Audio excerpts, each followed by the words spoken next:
Salut, moi c'est Caroline, bienvenue dans mes mondes, j'espère que tu vas aimer le voyage. Bon, ça fait un moment que tu m'as pas vue, mais il faut dire que j'ai vraiment profité de l'été pour prendre des vacances, pour débrayer, me reposer et aussi pour préparer mon troisième roman dont je vais commencer l'écriture cette semaine. Je peux te dire que j'ai le trac. Mais ce troisième roman, nous en parlerons en temps et en heure. Aujourd'hui, c'est la Culture Box pour l'été. Comme j'avais pas fait de review pour le mois de juillet, du coup, je me suis dit, eh ben, j'en ferai une globale pour l'été au mois de septembre. La voici, c'est la Culture Box de l'été 2018. On est en train de refaire le toit en ce moment, donc il y a des ouvriers qui sont là-haut. Il est possible que de temps en temps tu entends des bloum bloum, bang bang, brrr, des trucs comme ça. Au mois d'août, j'étais à une signature dans Lyon et à cette occasion, je me suis rendue à la brocante d'Aillan-sur-Tholon. Alors dit comme ça peut avoir l'air anecdotique, et en fait, ça ne l'est pas du tout. La brocante d'Aillan-sur-Tholon, c'est un truc gigantesquissime. Ça remplit toute la surface de la ville. Il y a des stands partout, partout, partout, partout, partout. C'est immense, mais vraiment, c'est immense. Et ça vaut franchement le déplacement. Si tu es fan de brocante, il faut que tu ailles à cette brocante qui se tient donc une fois par an, au mois d'août je crois, en tout cas durant l'été. C'est donc à Aillan-sur-Tholon dans l'Yonne, 89, et c'est vraiment un truc énorme, mais vraiment énorme. J'ai d'ailleurs trouvé à cette brocante un objet, un livre, dont je te parlerai tout à l'heure dans les coups de cœur. Ensuite, au mois de juillet, je suis allée voir ce spectacle.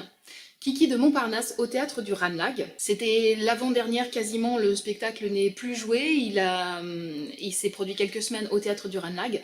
Ça retrace l'histoire de la vie de Kiki de Montparnasse, une célèbre égérie des années folles à Paris, Montparnasse. Le spectacle s'articule autour des dates clés de la vie de Kiki. Son arrivée à Paris, sa rencontre avec de grands artistes dont Man Ray, qui va être l'homme de sa vie, l'artiste de sa vie, et puis ensuite toute sa carrière avec ses problèmes d'alcoolisme, ses addictions diverses et variées et la fin de sa vie. Il y a une comédienne en scène qui s'appelle Milena Marinelli et vraiment ce spectacle était de très très bonne tenue. Il y avait cette comédienne et un pianiste et à elle toute seule, elle est vraiment arrivée à recréer tout l'univers de Kiki de Montparnasse. Au mois de septembre, je vais aller voir un autre spectacle sur Kiki de Montparnasse au Bal Blomet et ce sera mis en scène par Jean-Jacques Benex, donc je te dirai lequel des deux j'ai préféré. Et on reste encore un moment dans l'univers de Kiki de Montparnasse puisque durant l'été, j'ai lu ces deux bandes dessinées. J'avais déjà lu la biographie, la biographique de Joséphine Baker par ces mêmes auteurs qui sont Cattel à l'illustration et Bocquet à la narration. Et donc de ce même duo d'artistes, j'ai lu cet été Olympe de Gouges et Kiki de Montparnasse. Ce sont, comme pour Joséphine Baker, des biographiques sous forme de bande dessinée. Voilà, je te fais brièvement, enfin tu vois le truc. C'est en noir et blanc, il n'y a pas de couleur et ça retrace là aussi les étapes clés de la vie de ces femmes. Alors des trois, de Joséphine Baker, Olympe de Gouges et Kiki de Montparnasse, celle qui m'a le plus plu, c'est celle de Kiki de Montparnasse. C'est celle que j'ai trouvée la plus émouvante, la plus touchante. C'est celle que j'ai le plus aimée. La seule réserve que j'ai par rapport à ces bandes dessinées, je t'en avais déjà parlé pour Joséphine Baker, c'est que des fois je trouve que ça manque de fluidité dans la narration. Et si on n'est pas super spécialiste des femmes dont il est question, on a un peu du mal à suivre le rythme. C'est ma seule réserve, mais ça reste vraiment de très très belles bandes dessinées. Ensuite, cet été, j'ai lu Avec des si et des peut-être de Karen Ponte. Ça raconte l'histoire de Maxine, qui est une jeune femme pas forcément très satisfaite de sa vie. Elle est professeure de littérature dans un lycée et elle attend le prince charmant, elle a des bonnes copines. Elle a l'impression quand même de passer à côté de ses rêves et un matin, elle va se réveiller et sa vie sera exactement sa vie rêvée. La vie telle qu'elle aurait pu la concevoir avec des si et des peut-être, elle a exactement la vie dont elle rêve. Est-ce que cette vie rêvée correspond véritablement à ce dont elle avait rêvé justement et est-ce que c'est ça qui va lui amener le bonheur véritable ? Tout le principe est là. J'avais été attirée par la couve et par le pitch de ce livre, c'est le premier que je lis de cet auteur et je dois dire que le livre a plutôt bien rempli ses promesses. J'ai passé un fort bon moment avec la plume de cet auteur. C'est enlevé, c'est léger, de temps en temps l'auteur fait des petits clins d'œil au lecteur aussi qui sont assez savoureux. Le personnage principal est fort attachant, donc ma foi c'est une parfaite lecture pour l'été. Ensuite, moins Guilleret, cet été j'ai aussi lu ce livre-là, Auschwitz, les nazis et la solution finale. C'est un livre que j'avais déjà lu il y a une dizaine d'années et que j'ai eu envie de relire et c'est véritablement le livre sur la solution finale sur les camps de concentration, sur les camps d'extermination sur Auschwitz. Il fait un tour qui est à la fois historique, géopolitique, idéologique, socio-économique. Alors évidemment, c'est une lecture éprouvante. Il faut prendre son temps parce qu'il y a des moments où c'est tellement atroce qui est raconté qu'il faut faire des pauses pendant la lecture, mais c'est un livre extrêmement important. Sérieux, il me faut mal à la tête là.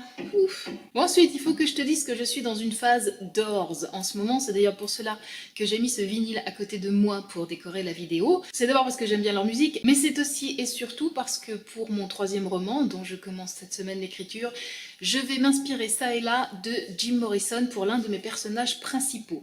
Donc, j'ai profité de cet été pour me gaver, si j'ose dire, pour m'imbiber le plus possible de la musique des Doors et pour en savoir plus sur la vie de Jim Morrison et la vie des Doors. J'ai donc lu cette biographie de Jim Morrison que j'ai trouvée vraiment très intéressante parce que l'auteur s'attache à la psychologie de Jim Morrison, il décrypte vraiment le personnage de l'intérieur en s'appuyant sur ses états d'âme, sur ses inspirations, sur tout ce qui a conçu son identité d'artiste et de poète. Il s'attarde aussi assez longuement sur les derniers jours de Jim Morrison et il tente de décrypter le mystère de sa mort. La seule grosse réserve que j'ai eue, c'est la fin. La fin, le livre se termine en queue de poisson, il n'y a pas du tout de conclusion. Ça m'a beaucoup frustrée parce que pendant tout le livre, justement, l'auteur prend la peine de s'attacher à la psychologie de Morrison, de décrypter ses émotions, d'être vraiment au plus près de lui. Et la fin, c'est bon bah voilà, il est mort à Paris, ça y est, fini, pouf, et le livre s'arrête là-dessus. Et il n'y a même pas de conclusion qui puisse servir de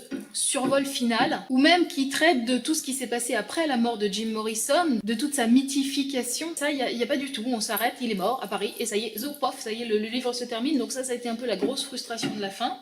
Enfin, c'est quand même bourré d'informations, on en apprend beaucoup sur Jim Morrison. Ensuite, j'ai aussi lu ce très beau livre sur les Doors aux éditions Chêne. Donc là, ça ne parle pas que de Jim, ça parle vraiment du groupe. C'est vraiment l'histoire du groupe. Et ce que j'ai beaucoup aimé dans cet ouvrage, qui est par ailleurs superbement illustré, c'est un livre de photos, un très beau livre de photos, avec aussi quelques raretés, les tickets d'entrée de leur concert, des choses comme ça. Et ce que j'ai vraiment beaucoup aimé, c'est qu'il y a une analyse hyper intéressante sur les 6 albums des Doors. À chaque fois, il y a une page complète qui est consacrée aux albums et qui fait une analyse musicale vraiment des albums et ça permet de complètement rentrer dans l'univers créatif des Doors et de comprendre exactement les différents univers qu'ils ont été explorés au sein de leurs différents albums. Et ça, j'ai trouvé que c'était passionnant. On va rester avec les Doors pour mes 2 coups de cœur de l'été 2018. Il y a donc d'abord ce livre que j'ai trouvé à la brocante d'Aillan-sur-Tholon, dont je te parlais en début de vidéo. C'est un livre sur Jim Morrison qui s'appelle Un festin entre amis, qui est écrit par un spécialiste de Jim Morrison qui l'a bien connu, qui a été un de ses amis proches. Et ce que j'ai beaucoup aimé dans ce livre, bon déjà il est très joliment illustré, il y a des très belles photos, assez rares, des très belles photos de Jim. Et surtout ce que j'ai beaucoup aimé dans ce livre, c'est qu'en fait ce sont des témoignages de personnes qui ont connu Jim Morrison.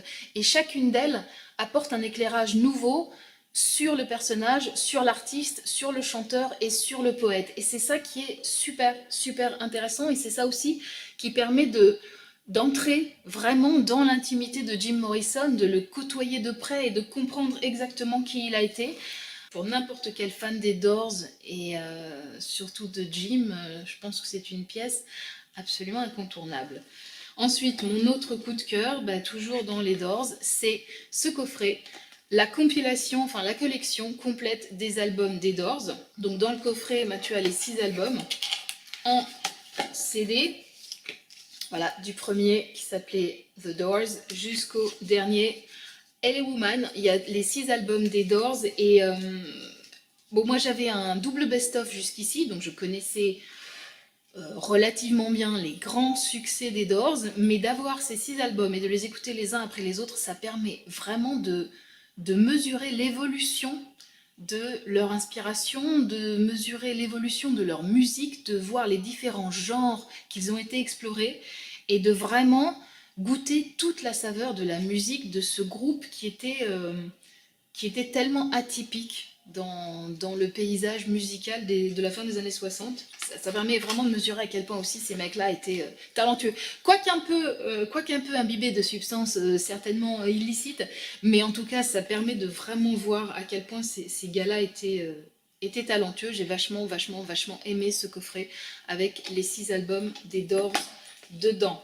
Bon, je me sors de cette vidéo avec une foutue migraine parce qu'ils ont quand même pas arrêté de me taper sur le haut de la tronche là avec leur marteau-piqueur sur le toit. Mais je l'ai terminé quand même, ce qui est une bonne nouvelle. Je te donne rendez-vous très vite pour de prochaines vidéos. Si tu aimes ces petites vidéos déjantées et culturelles, n'hésite pas à t'abonner à ma chaîne YouTube. Sur ce, je te souhaite une très bonne fin de journée et je t'embrasse très fort. Mouah.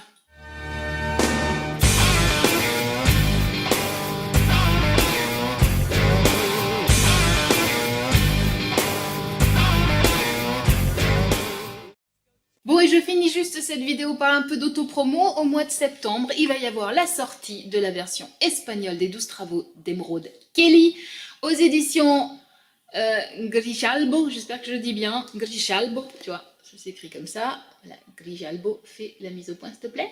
Merci. Et donc, ça s'appelle Las 12 pruebas de Esmeralda Kelly.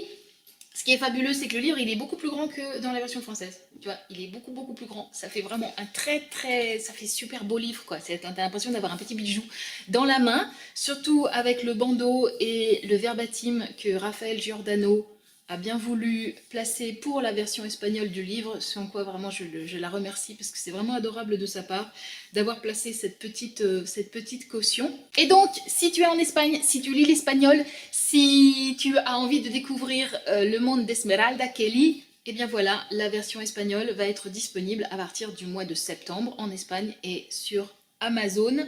Voilà, à très vite!